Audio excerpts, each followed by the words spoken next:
Don't you dare touch me with your dirty hands.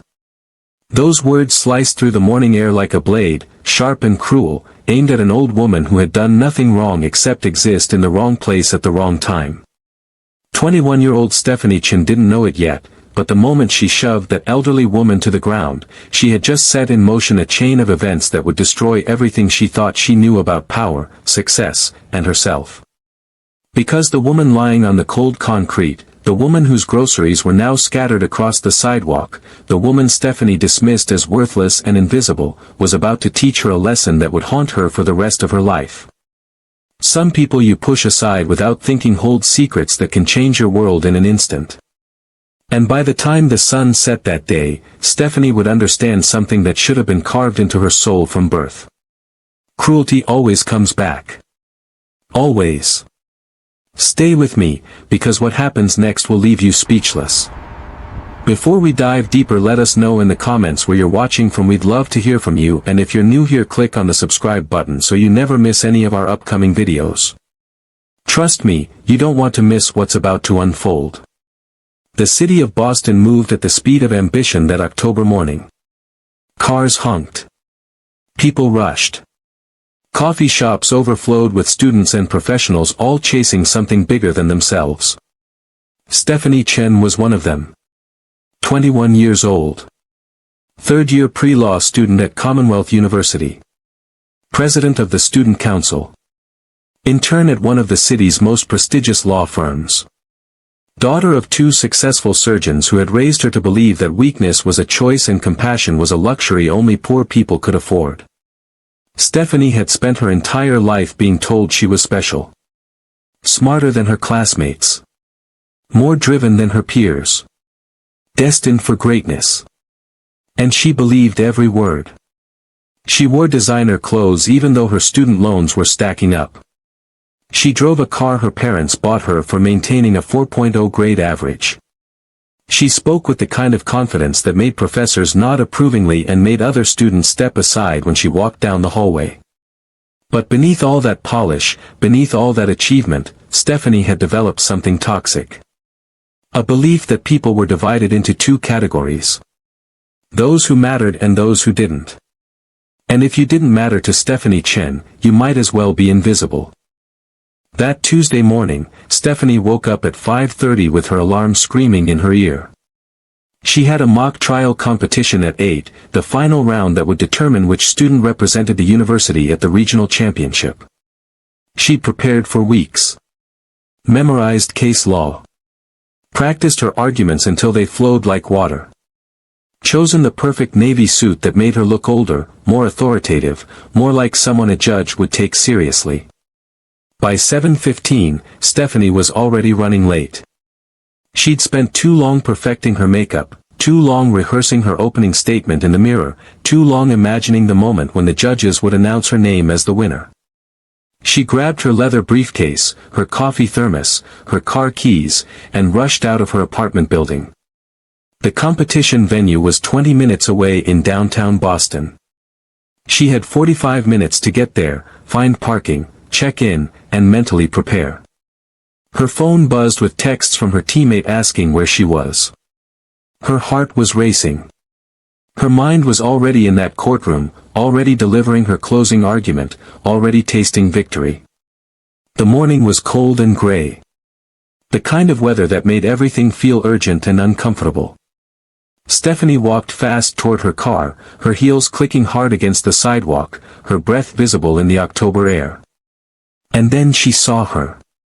An old woman standing on the sidewalk directly between Stephanie and her car.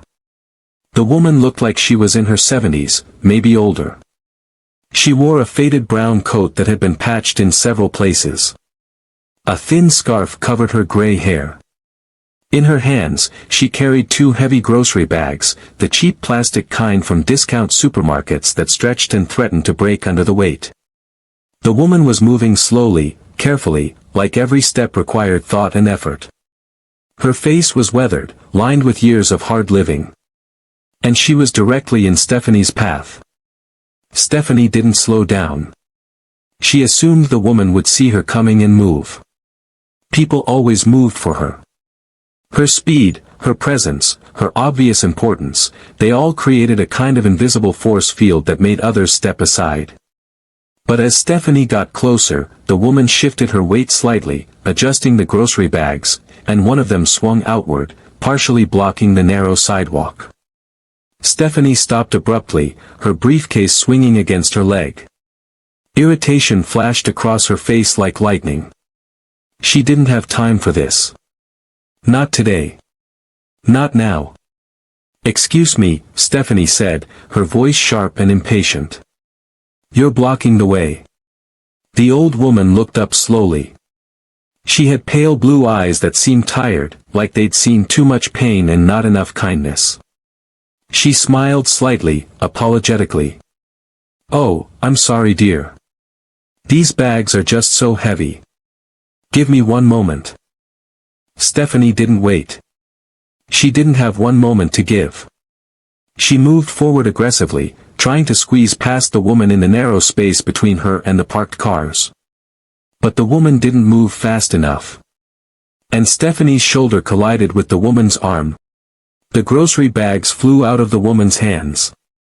Apples, oranges, bread, canned goods, all scattered across the sidewalk and rolled into the street. The woman stumbled backward, her arms flailing as she tried to catch her balance. And then she fell. Her body hit the concrete with a sickening thud. Her head bounced slightly. Her hands scraped against the rough sidewalk trying to break her fall.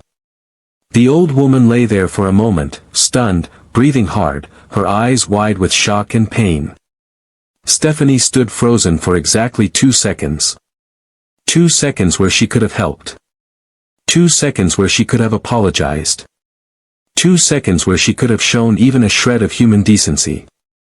But instead, Stephanie looked down at the woman with disgust.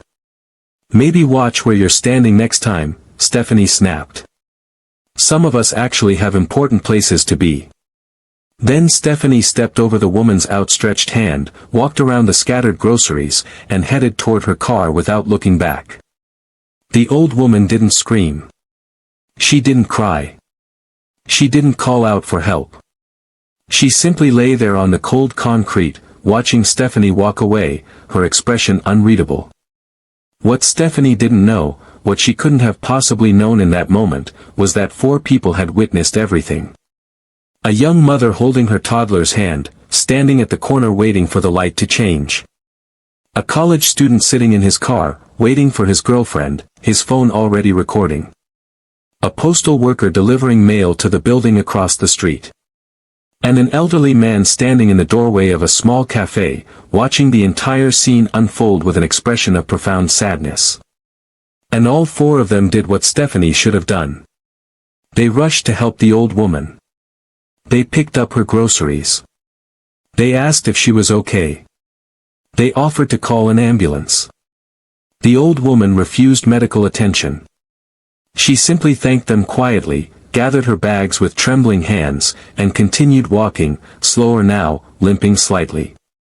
But the college student with the phone, a 19-year-old kid named Marcus who'd seen too much cruelty in his own life and couldn't stomach watching more, he did something else. He uploaded the video to social media. Not to go viral. Not to get attention. Just because he believed people should see what happened. He captioned it simply. "This is what happens when you forget we're all human." Woman shoved elderly lady and walked away. This happened on Beacon Street this morning. Anybody know who this is? The video went live at 7:42 in the morning. By 8:15, when Stephanie was standing in the courtroom delivering her opening statement, the video had 3,000 views. By 9:30, when Stephanie was cross-examining a witness with surgical precision, the video had 20,000 views. By 10:45, when Stephanie was giving her closing argument, convinced she was about to win, the video had reached 100,000 views. And people were furious. The comments section exploded. "Who is this entitled brat? Someone find out what school she goes to. That poor woman. My heart is breaking. This is everything wrong with young people today. She needs to be held accountable." And then, at 11:15, just as the judges were deliberating, someone recognized Stephanie's face. A student from Commonwealth University who'd been in one of her classes. That's Stephanie Chen. She goes to Commonwealth. She's president of the student council. The comment was shared. Then screenshot. Then posted to the university's social media pages. And that's when everything changed. Stephanie's phone started buzzing during the judge's deliberation. She ignored it. Then it buzzed again. And again. And again. She pulled it out, annoyed, expecting messages from her parents asking how the competition was going. Instead, she saw notifications flooding her screen. Instagram tags. Twitter mentions. Text messages from numbers she didn't recognize. Her hands started shaking as she opened her social media. The video was everywhere. Her face was everywhere. And the comments were vicious. Disgusting human being. Hope she gets expelled. Karma's coming for you, Stephanie Chen. You're going to regret this for the rest of your life. Stephanie's vision blurred. Her chest tightened. She couldn't breathe. The courtroom suddenly felt too small, too hot, too suffocating.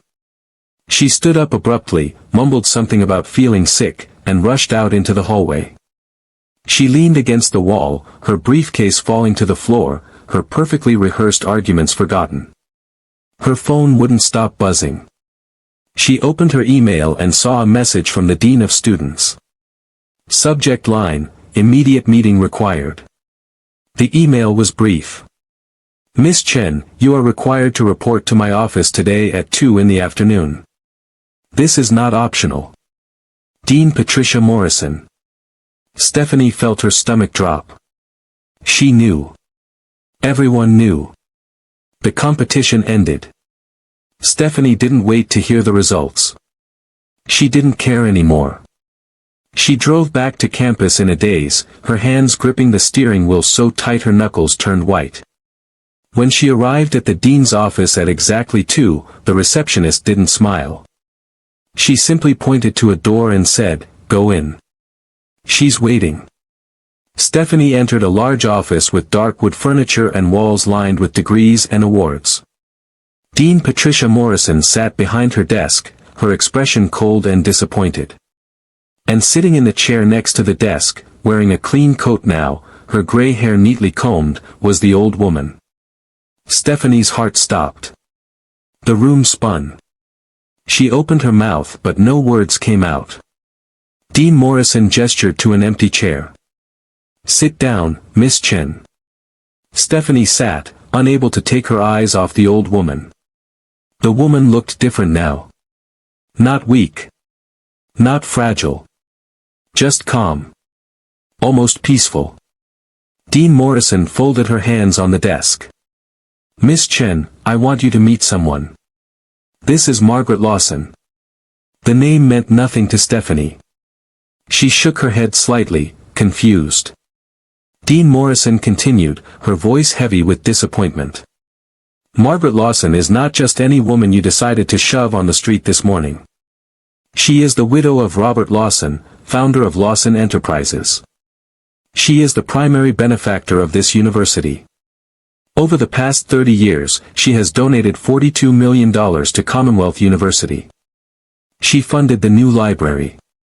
She funded the scholarship program that pays for 20% of our students' tuition.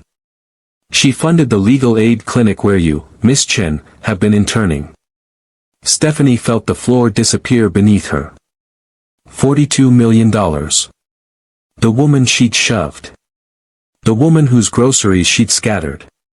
The woman she'd called worthless with her actions. Margaret Lawson looked at Stephanie with those tired blue eyes. When she spoke, her voice was soft but steady. "I don't dress like a wealthy woman, Miss Chen. I don't drive expensive cars or wear jewelry or make sure people know who I am. My husband came from nothing. He built his company with his hands, his mind, and his heart. And when he died 10 years ago, he made me promise to give back to people who needed help. People who were struggling. People who reminded him of who he used to be.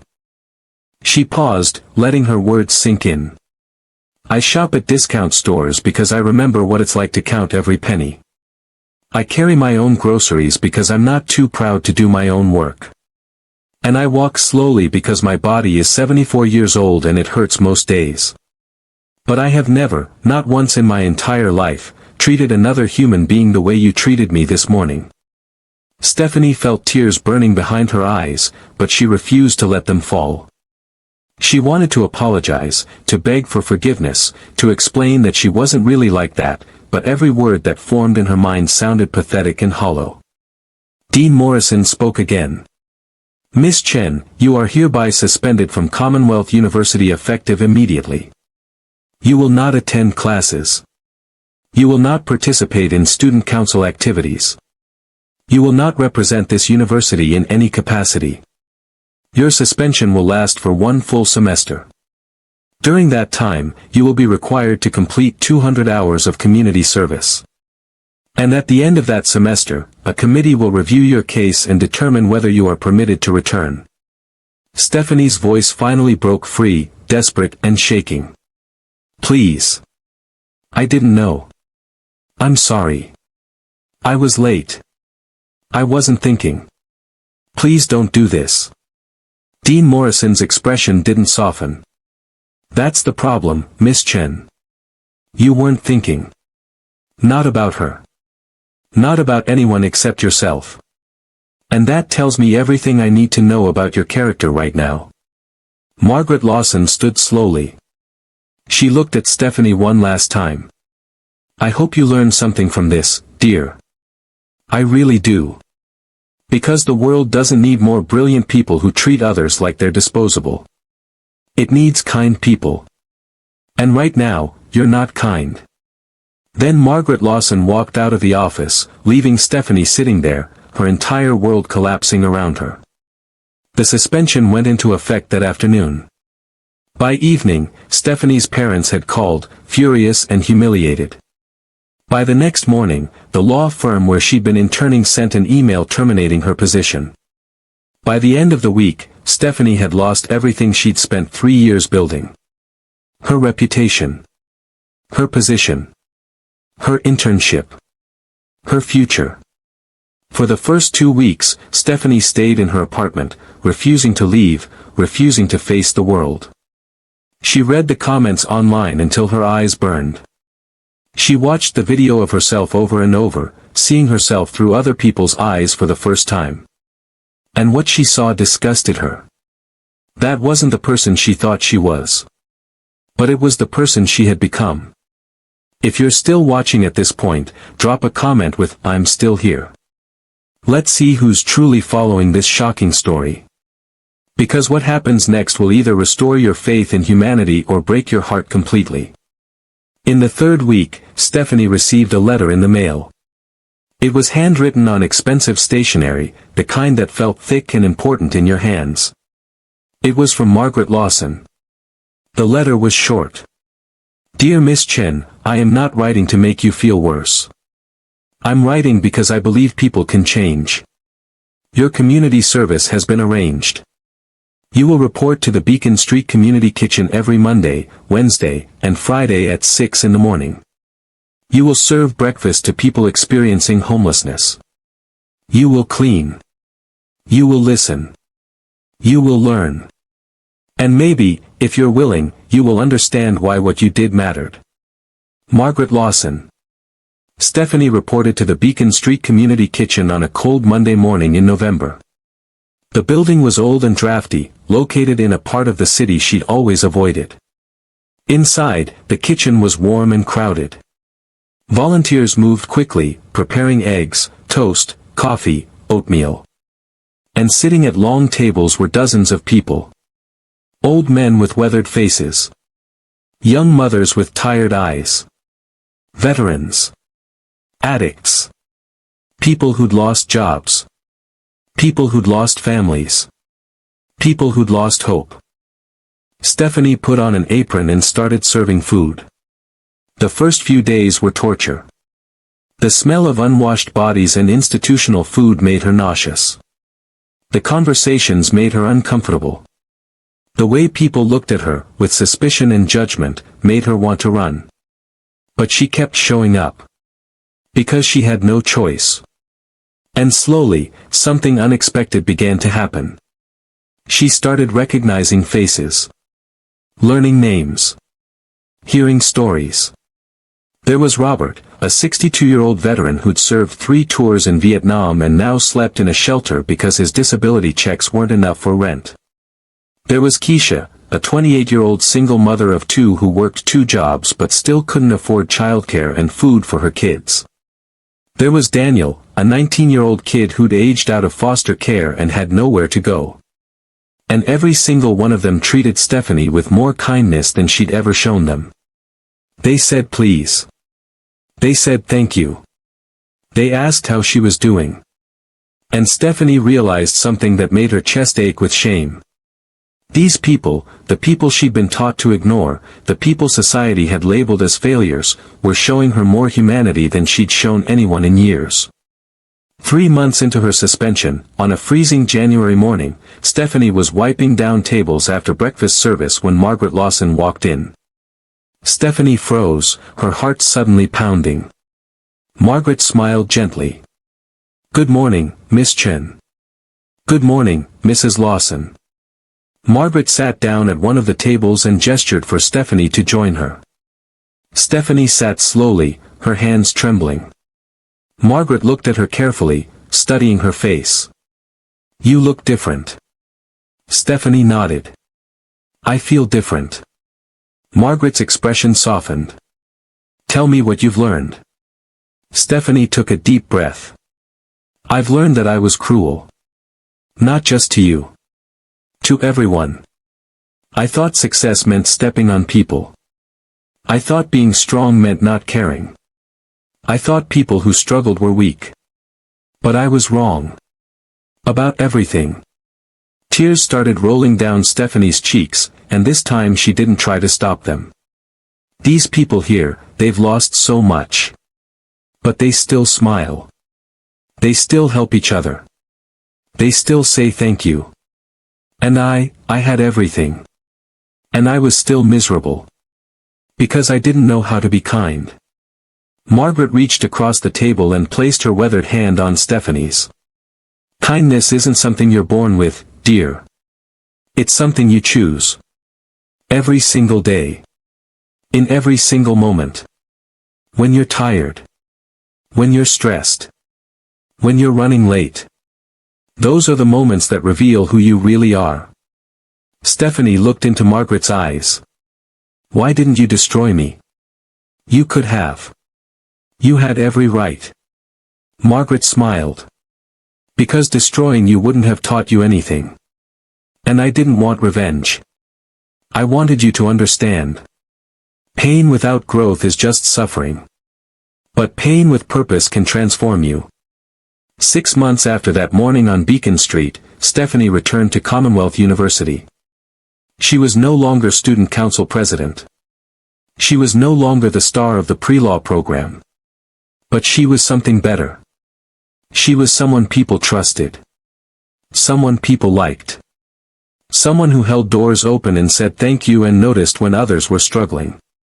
She graduated 2 years later, not at the top of her class, but with something more valuable than perfect grades. She had learned how to be human. Stephanie went on to become a public defender, representing people who couldn't afford lawyers, fighting for the ones society had forgotten. And every year on the anniversary of that October morning, Stephanie returned to the Beacon Street Community Kitchen. Not because she had to. But because she wanted to. Because those people, the ones she'd been taught to dismiss, had saved her life by showing her what it meant to live. Margaret Lawson passed away 5 years later at the age of 79. Stephanie spoke at her funeral. She told the story of the morning she'd shoved an old woman on the sidewalk. She told the story of the suspension that had felt like the end of her life. And she told the story of how Margaret Lawson had given her something far more valuable than a second chance. She'd given her the truth. That power means nothing if you use it to hurt people. That success means nothing if you achieve it by stepping on others. And that the measure of a person isn't what they accomplish when people are watching. It's how they treat people when they think nobody important is looking. So let me ask you this. Have you ever been Stephanie? Have you ever been so focused on where you were going that you forgot to see who was in your way? Have you ever treated someone as invisible because they didn't fit your definition of important? And here's the harder question. If you were Margaret Lawson, would you have given Stephanie a second chance? Would you have taught her? Or would you have simply destroyed her and moved on? What would you have done if you witnessed what happened that morning? Would you have helped the elderly woman? Would you have confronted Stephanie? Or would you have walked away, assuming it wasn't your business? Drop your honest thoughts in the comments below. Tell us about a time when you learned a hard lesson about treating people with respect. Tell us if you think Stephanie deserved a second chance or if consequences should have been harsher. We read every single comment and we love hearing your perspectives because your stories matter just as much as this one. And if this story moved you, if it made you think twice about how you move through the world and how you treat the people you pass every single day, then hit that subscribe button and turn on notifications so you never miss our next story. Because the next one will challenge everything you believe about justice, forgiveness, and the price we pay for the cruelty we think nobody sees. Share this video with someone who needs to hear this message today. Because somewhere out there, someone is being cruel to another person, thinking it doesn't matter, thinking nobody important is watching. And maybe, just maybe, this story will make them think twice.